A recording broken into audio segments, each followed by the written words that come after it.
Fahri Hamzah ungkap pengusul pemilu 2024 ditunda seperti mau jerumuskan Jokowi.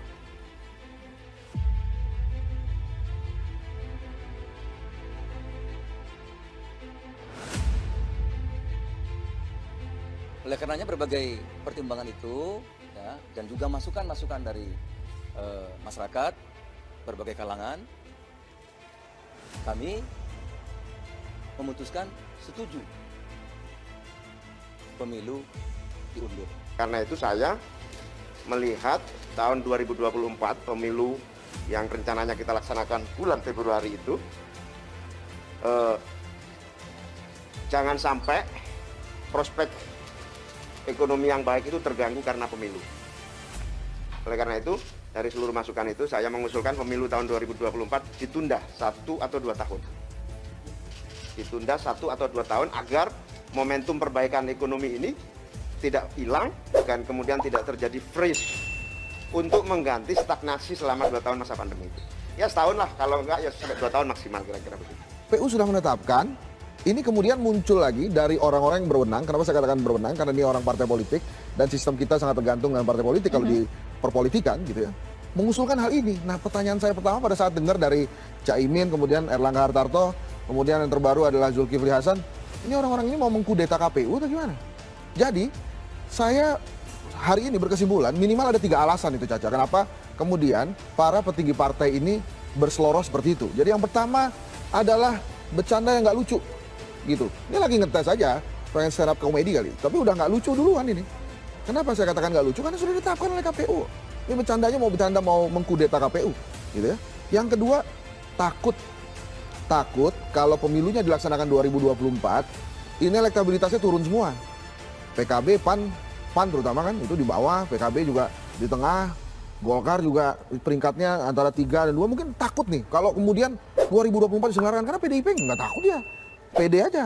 Wacana perpanjangan masa jabatan presiden masih terus digoreng oleh para oknum-oknum tak bertanggung jawab. Hal tersebut mendapat tanggapan dari Wakil Ketua Umum DPN Partai Gelora Indonesia, Fahri Hamzah, yang kembali mengkritik pengusul pemilu 2024 ditunda 1-2 tahun.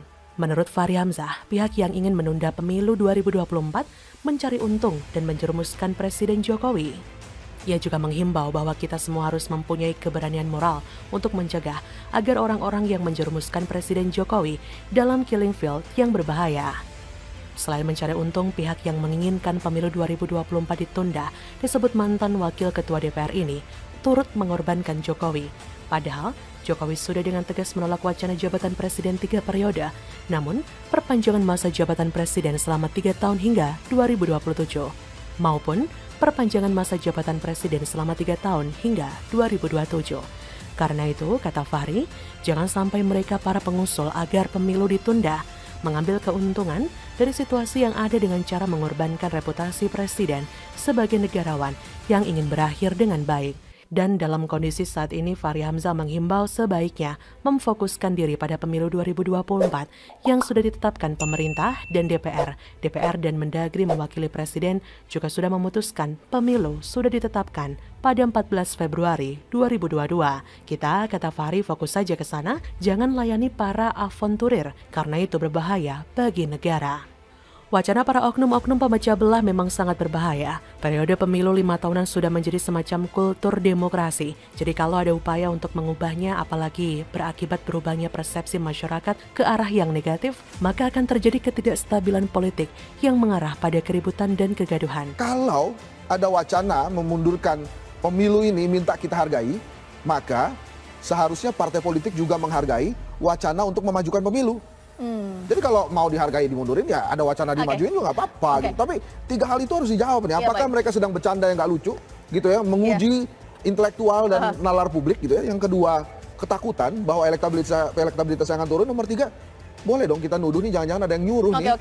Dan jika itu terjadi, masyarakat akan sangat mudah dipancing emosinya, disetir, bahkan diprovokasi untuk membuat keributan besar-besaran. Apalagi kelompok sebelah sedang kepanasan karena barusan MK kembali menolak gugatan presidensial threshold 0%. Mereka kebelet berkuasa tapi kembali digagalkan. Jangan sampai mereka menggoreng isu kalaupun Jokowi haus kekuasaan sedemikian sehingga terjadi polemik politik masif. Orang sakit hati yang putus asa biasanya nekat melakukan apapun. Ini bukan cuma soal membuat Jokowi berada dalam posisi terjepit, ini juga terkait kelompok sebelah yang sedang mencari celah untuk menyerang pemerintah. Jangan lupakan juga banyak duri dalam daging di mana kubu yang seharusnya berjalan bersama pemerintah malah membuat manuver aneh.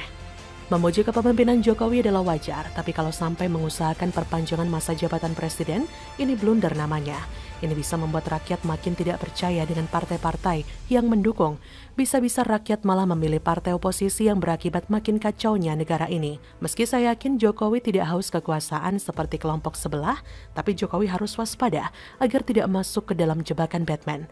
Barulah tingkat wacana dan usul saja sudah banyak kegaduhan. Enak sih kalau presidennya bagus dan kinerjanya mantap. Bagaimana kalau misalnya negara ini lagi sial, dipimpin pemimpin gak punya otak dan biadab? Politik itu tidak selalu indah kawan. Kadang bisa dapat pemimpin bagus, kadang jelek.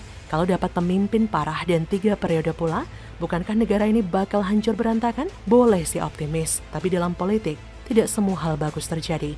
Lihat saja Pilkada DKI Jakarta 2017. Logikanya, pemimpin seperti Ahok harusnya menang dan lebih banyak. Tapi fakta pahitnya, gerombolan munafik lebih memilih pemimpin gak becus dengan menggunakan surga dan neraka untuk mempengaruhi publik. Dan itulah kenyataannya. Bagaimana menurut Anda?